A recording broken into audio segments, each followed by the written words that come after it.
Magandang buhay sa ating lahat mga kaibigan, mga kapatid, mga kasupporters.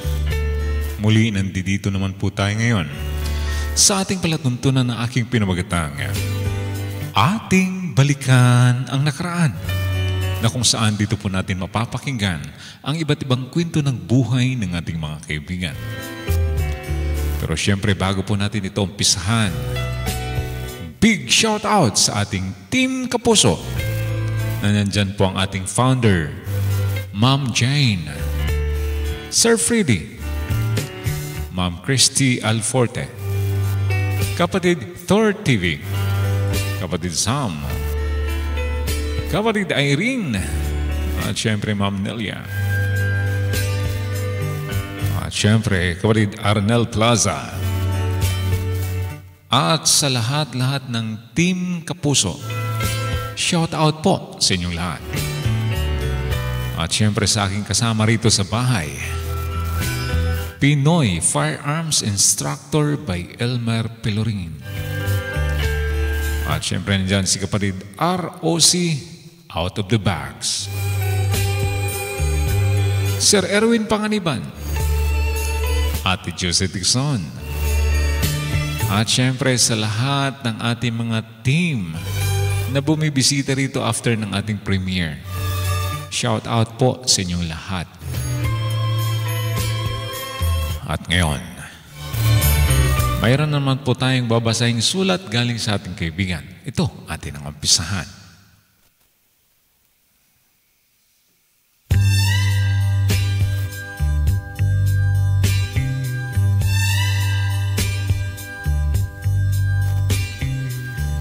Dear Kuya Kalbo, tawagin mo na lamang ako sa pangalang Jose. Kuya, nais ko rin pong mag-share ng aking kwento. Sana maraming makarinig nitong aking sulat, Kuya. Akin pong umpisahan ang aking kwento mula noong magsama kami at nagpakasal kami sa tawagin lang po nating Vilma.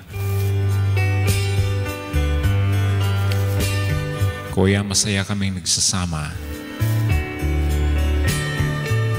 at sa katunayan, nagkaroon kami ng 2 anak.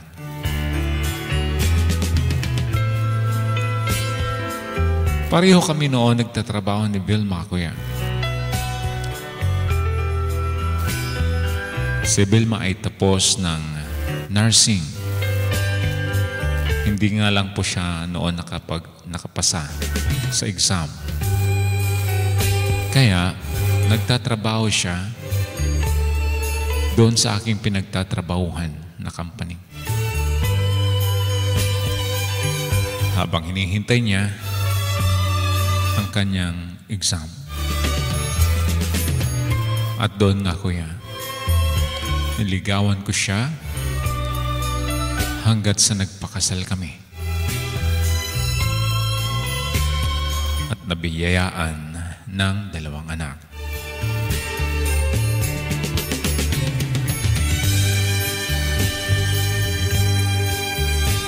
Ako na lang nagtatrabaho noon, Kuya. Dahil si Vilma ay nag-aalaga sa aming mga anak. Pero dumating ang araw na nahirapan kami, Kuya. Halos naubos ang aming ipon. Dahil nag-exam si Vilma. Pero baliwala sa akin dahil sabi ko naman, pag pumasa siya, ay malaking tulong din sa amin.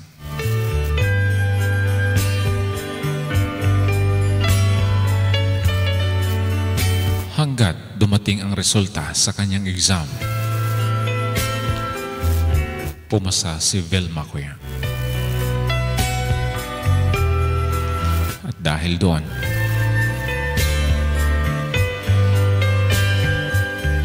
hirap na rin kami sa financial.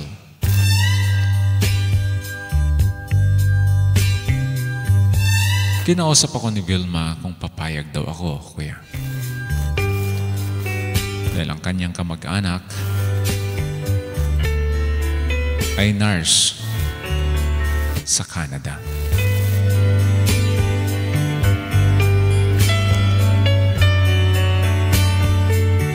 Kaya kinausap si Vilma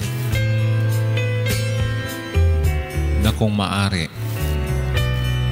mag-apply siya ng nurse papuntang Canada. At tutulong sila sa mga gastusin. Kaya kinausap ako ni Vilma, kuya. At doon magandang aming pag-uusap. Nagkaintindihan kami. Ang sabi niya, mag-abroad siya dahil sayang na ang sweldo na offer sa kanya. At dahil doon, siguradong makakaipon kami at hindi mahihirapan ang aming pamilya.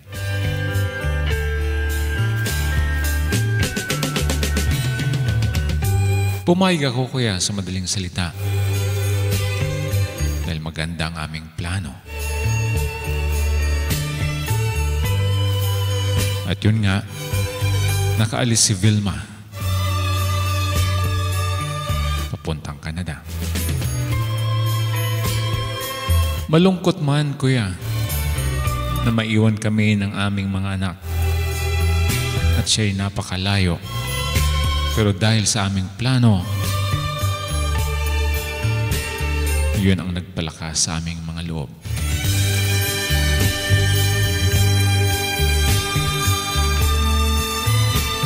At tuloy-tuloy ang aming komunikasyon.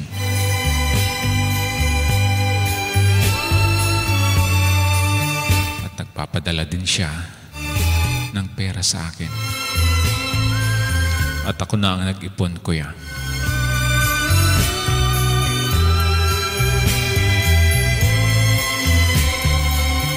Hanggat sa umabot ng 1 taon ang pagtatrabaho ni Vilma sa Canada. At ako naman, tuloy pa rin ang aking trabaho, kuya. Kumuha na lang kami ng tagabantay ng aming mga anak habang nag-aaral.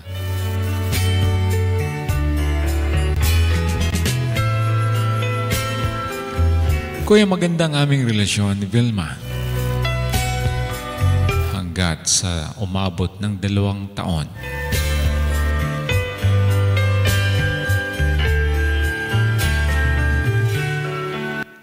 At pwede na siyang magbakasyon.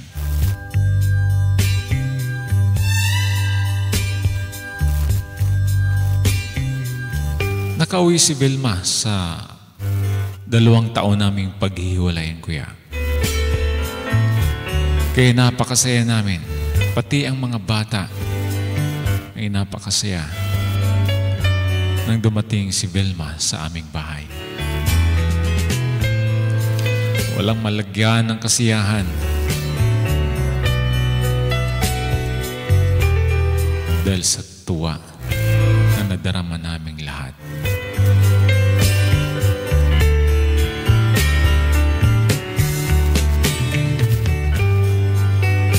Makalipas ang 1 linggo wala nung dumating si Vilma sa bahay.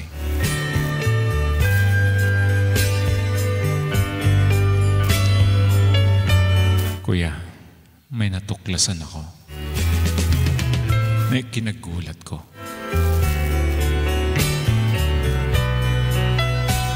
Pinakialaman ko kasi ang cellphone ni Vilma habang siya ay naliligo.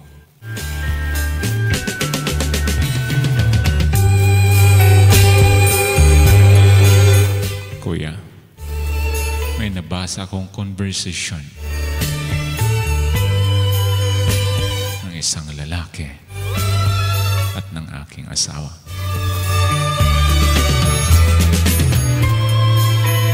nang mabasa ko ang kanilang palitan na text,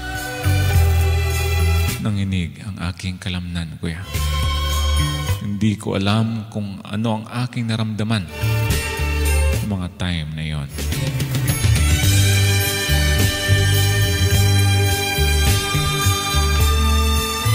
At ang matindi pa nito, na mag-I love youhan silang dalawa.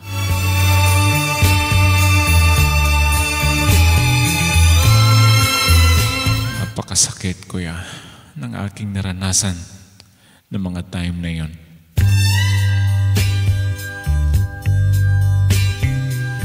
Di ko akalain na magawa ni Vilma sa akin.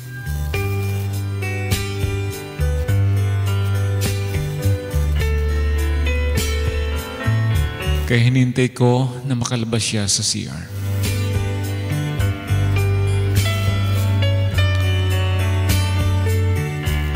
Hindi ko alam kung anong akin gagawin. Sana ako magsimula na sabihin sa kanya.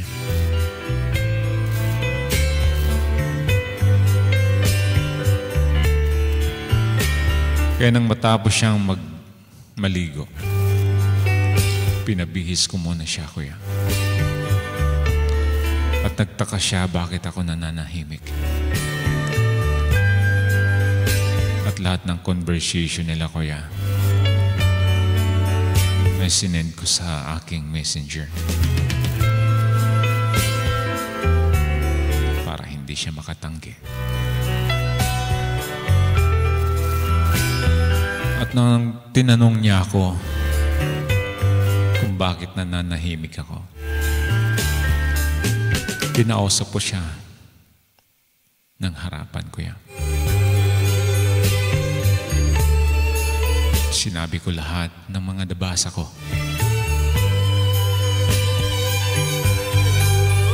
At dahil hindi niya maitanggi, kuya, sinabi niya ang totoo. At umiyak siya at nanghingi siya ng sorry sa akin.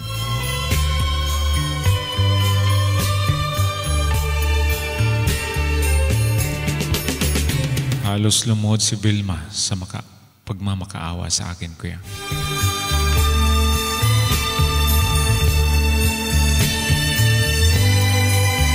At dahil doon, napatawad ko si Vilma, pero may pakiusap ako sa kanya. Natawagan niya ang lalaking iyon dahil gusto kong makausap.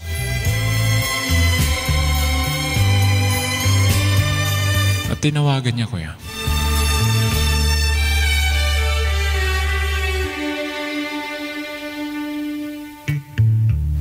Sa madaling salita, nagkausap kami ng lalaki. Lalaki sa lalaki, kuya. Ang sabi ko sa kanya, kung maaari ako'y nakikiusap na hiwalayan niya ang aking asawa para hindi masira ang aming pagsasama. Yun lang ang pakiusap ko sa lalaki, kuya. At tumugon naman at nanghingi ng sorry sa akin ang lalaki.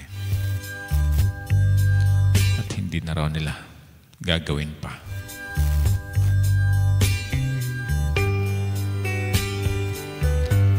Kaya doon, kuya, pinatawad ko na si Vilma. Dahil ayaw kong masira ang aming pagsasama. At itong lahat ay kami lang ang nakakaalam. Hindi na namin ipaalam sa mga bata.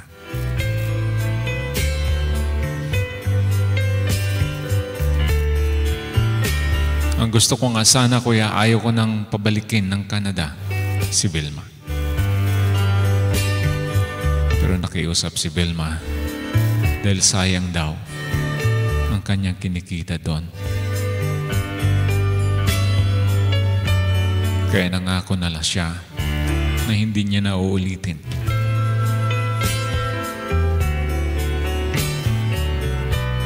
Kaya para sa kinabukasan ng mga bata ko yan, pinayagan ko na makaalis ulit si Vilma.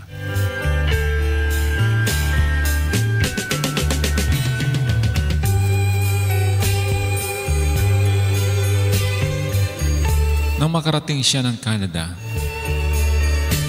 araw-araw nag-uusap kami. Panatag ako, kuya.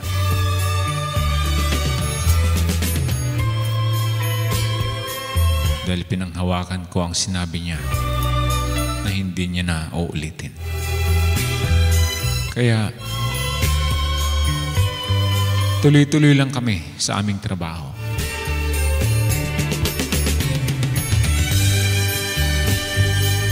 Pero wala pang isang taon, si Vilma sa Canada.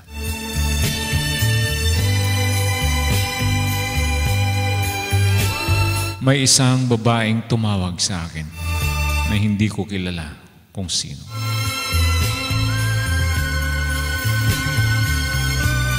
At sinagot ko, kuya, at tinanong ko kung sino siya. Mayroon daw siyang sasabihin sa akin. Nagulat ako kung ano. Kaya tinanong ko siya kung ano yung ang sasabihin niya sa akin. Doon, kuya, nagulat ulit ako. Nang sinabi nung babae na ang asawa ko daw at ang asawa niya ay magkasama sa isang bahay at sa isang kwarto.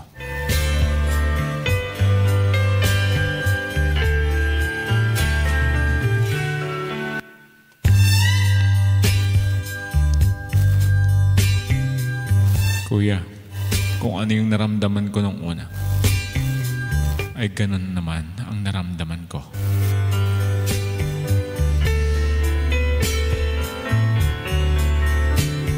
Nagalit ako dahil hindi tinupad ni Vilma ang kanyang pangako.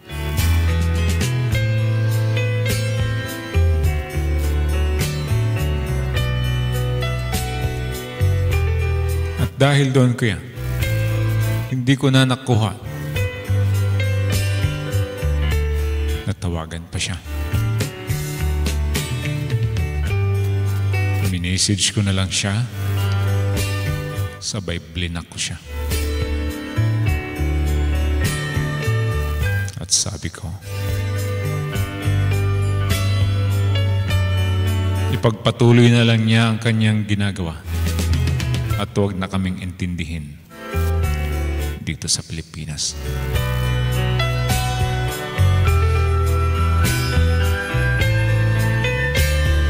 Masakit man tanggapin ko yan. Pero hinanda ko na rin ang sarili ko.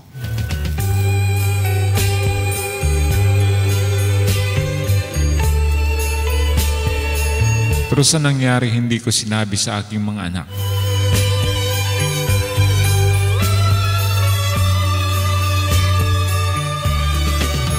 Tiniis ko ang pangungulila at lungkot ko.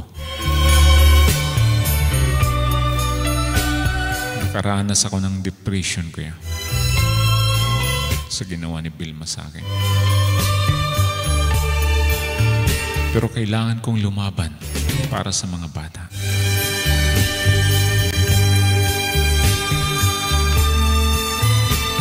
Umabot na ng 2 taon na hindi ko na siya nakausap dahil blinak ko na nga.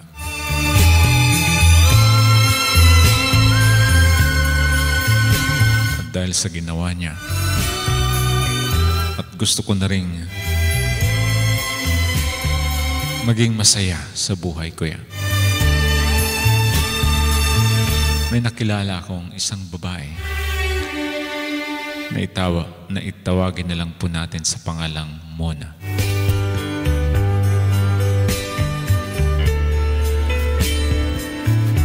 Nang makilala ko si Mona, kuya, naging masaya ulit ang buhay ko. Ang kalungkutan ay napalitan ng kasiyahan.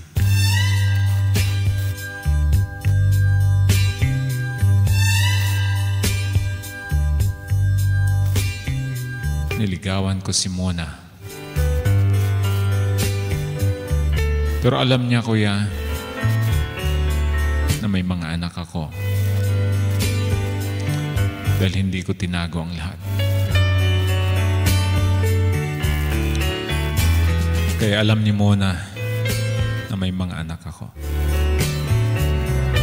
At sinabi ko, ang nangyari sa amin ni Vilma. Tinanggap niya ako, kuya. Kahit siya isang dalaga.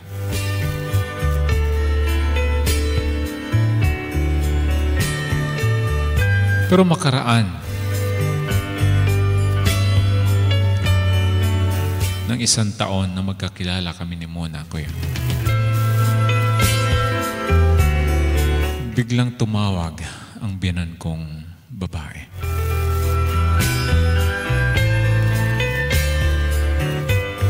Umiiyak. Nakikiusap. Na kung pwede daw.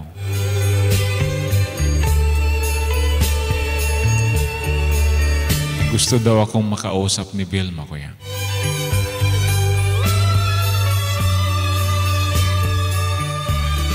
Dahil gusto niyang makausap din ang kanyang mga anak.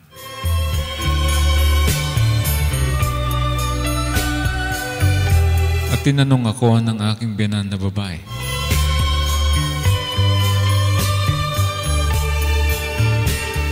kung pwede bang magkabalikan ulit kami ni Vilma. Sinabi ko ang lahat, kuya. Sa ginawa ni Vilma sa akin,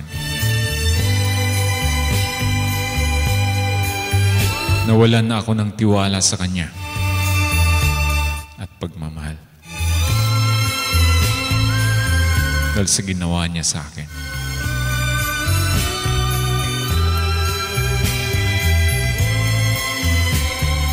Pero dahil siya ang ina ng aming mga anak, hindi ko pinagdamot sa kanya ang aking mga anak, kuya.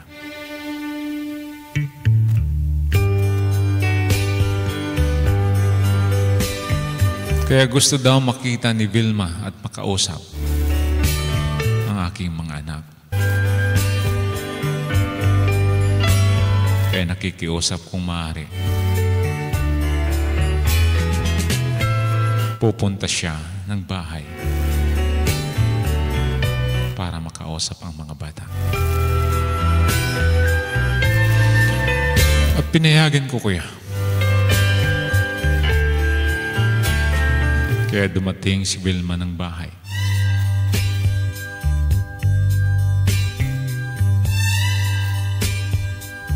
Nagtaka ang mga bata kung bakit hindi siya dumiritsong umuwi sa bahay. Siya ang nagpaliwanag. May tampuhan daw kami. Kaya doon siya umuwi sa kanila.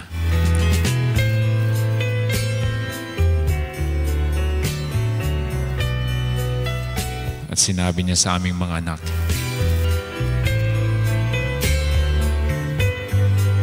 na hayaan lang daw muna ako balang araw. Baka daw magkasama pa kami. Nagtaka ang mga bata, kuya, sa sinabi ng kanilang mama. Dahil nandun ako, kinausap ako ng aking mga anak na kung maaari, makipag-usap din ako sa kanilang mama. Pinagbigyan ko ang aking mga anak, kuya. At yun na naman. Umiyak na naman si Vilma at nakikiusap.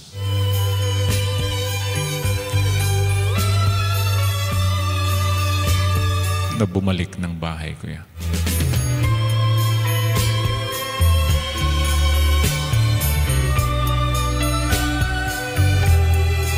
At pag-usapan daw namin ang problema.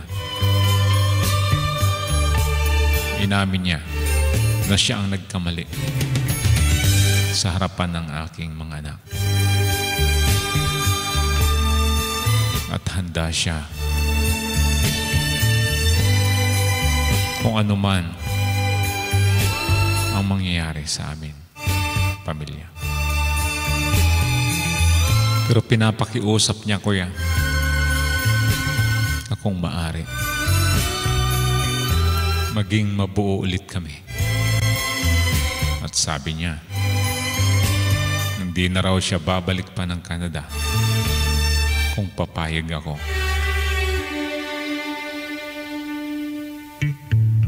Nabuunin ulit namin ang aming pamilya.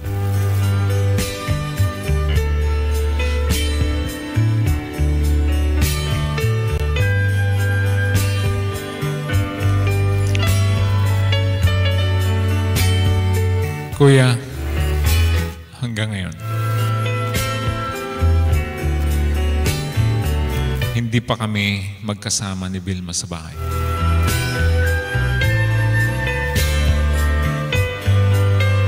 Dahil nakadalawa na siya sa akin. Parang mahirap ng paniwalaan ang mga nangyari sa amin.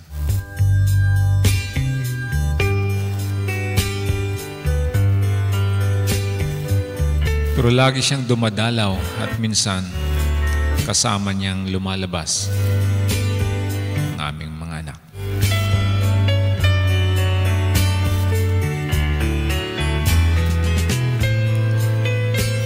Kuya, hanggang dito na lang. Naway nagustuhan po ninyo ang aking kwento ng buhay. Sana marami pang makapagpadala ng kwento ng buhay sa iyong programa. At salamat sa pagbasa ng aking sulat, kuya. Hanggang dito na lang. Lubos na gumagalang, Jose.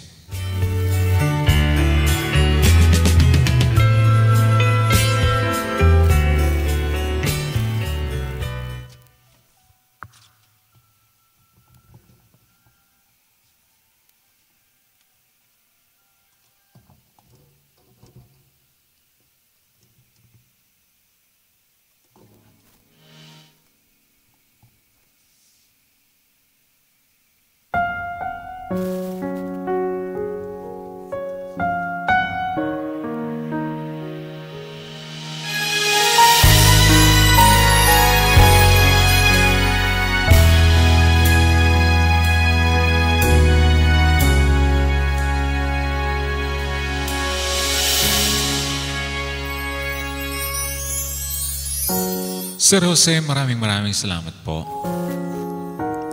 sa iyong tiwala na na-share po ninyo ang inyong kwento ng buhay dito sa ating programa.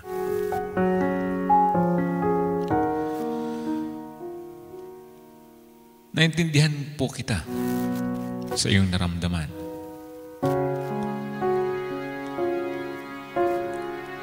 Dahil hindi talaga ganun kadali ang magpatawad. Lalo na kung umabot pa ito sa 2 pagkakataon.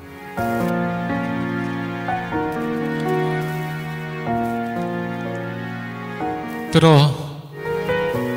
kung nakikiusap man si Ma'am Vilma na magsama na kayo ulit at hindi na siya babalik ng Canada para mabuo ang inyong pamilya,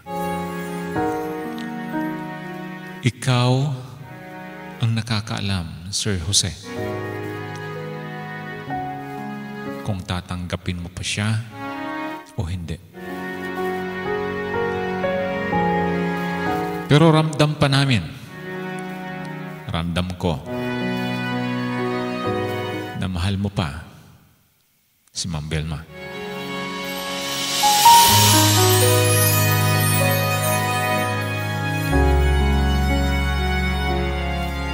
Hindi naman siguro kawalan kung pagbibigyan mo sa pangatlong pagkakataon para lang mabuo ang inyong pamilya. Pero sabi ko nga, ikaw po ang nakakaalam.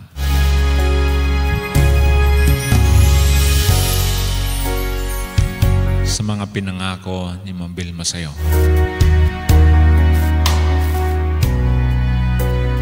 Kung hindi pa man ngayon, alam ko na hinahanap mo ang tamang pagkakataon at sana maging mabuo ulit ang inyong pamilya para sa mga bata.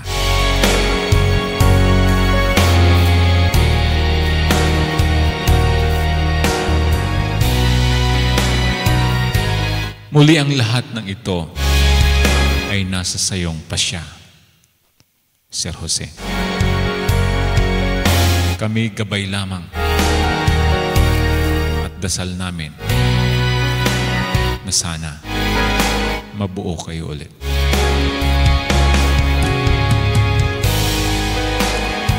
Kahit nakilala mo si Ma'am Mona, wala pa naman kayong nabanggit na kayo ay nagsama na at nagkaroon na rin ng anak.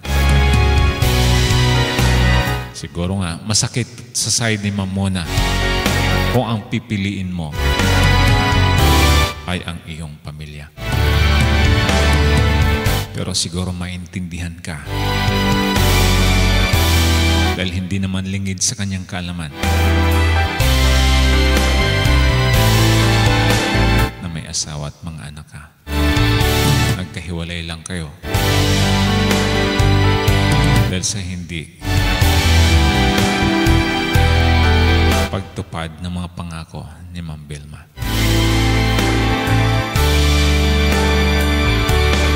Muli, Sir Jose, maraming salamat po sa iyong na-share na kwento.